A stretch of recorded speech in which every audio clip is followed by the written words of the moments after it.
If you've ever watched a high-level Street Fighter tournament before, such as CEO or Evolution, you've likely heard commentators talk about the different moves being plus or minus on hit or on block. While confusing at first, the math behind this is what truly separates the average fighting game player from a knowledgeable one.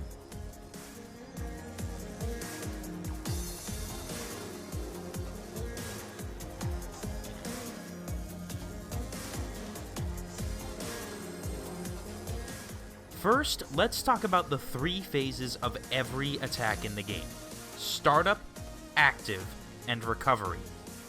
All three of these are measured in terms of frames, as in how many frames of animation it takes for the move to go through its entire motion.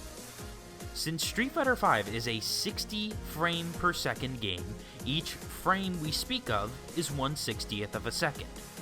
To understand the three parts of a move's animation, we'll use Ryu's crouching heavy kick as an example.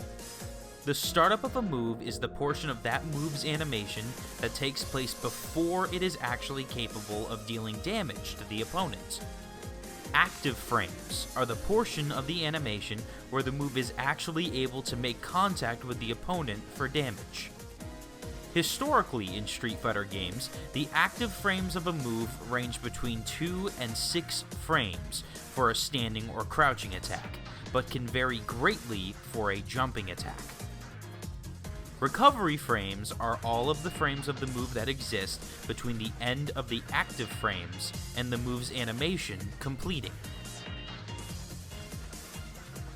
Now let's talk about how to use this information to understand how moves link with one another. One of Ryu's key moves for links is his standing medium punch. When hitting the opponent, this move leaves Ryu at plus 6 frames, meaning that when the animation of the move completes, your opponent will still have 6 frames of animation to go of their hit stun before they are able to do anything, or about 1/10 of a second. It is this window of opportunity that you must use to link one attack to another. Any move that has 6 or fewer frames of startup animation will work in this case. So Ryu's standing medium punch would work since it has only 5 frames of startup, or his crouching heavy punch would work since it has 6 frames. The number of frames of advantage or disadvantage a move has change when the move is blocked. For Ryu's standing medium punch, that advantage goes down to just 1 frame. However, any move that is positive on block, meaning that your animation resets to a neutral position before that of your opponent, is considered safe. There is no move in the game that can be performed after a blocked standing medium punch from Ryu that can hit him, as he will always be able to block. Even a standing light kick from Ryu takes 4 frames to start up. But wait a second, doesn't that mean that you would need to link Ryu's crouching heavy punch with a timing down to 1/60th of a second if you wanted to hit it after Ryu's standing medium punch? Well, not quite.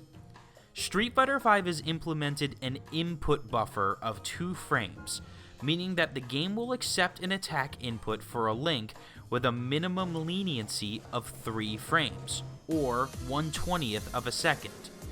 Trust me, I know that sounds small, but a window of 1/20th of a second is far, far easier to hit with than that of 1/60th of a second. Street Fighter V is emphasizing a more lenient combo system compared to that of Street Fighter IV, and in my opinion, it is very welcome. Now let's talk about negative frames and how to punish them. At close range, Ryu's crouching heavy kick is a very unsafe move to use. Commentators would label Ryu's blocked crouching heavy kick as -11 on block. But what does that mean? Should the opponent block the move, they will recover from their block stun a full 11 frames faster before Ryu is able to complete the full crouching heavy kick animation. This means that the opponent has 11 frames, or just over 1/6 of a second to counter with another move. Any move that has fewer than 11 frames of startup animation would work in this situation.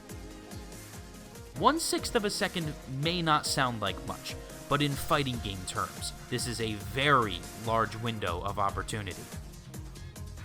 There is a lot of math here, to be sure, but once all the frame data for Street Fighter V is figured out, you'll start to see these characters optimized in a way that can only be achieved through this kind of data. Learning which moves can be punished and which moves to punish them with is a core part of high-level Street Fighter play, and frame data proves vital to learning this. So that does it for this episode, as well as the Street Fighter V intro series, at least for now. Thank you all for your support over the course of this series, and please tell us in the comments below what kind of content you'd like to see us continue with here on GLHF. This has been Scan with GLHFtv, and again, thank you.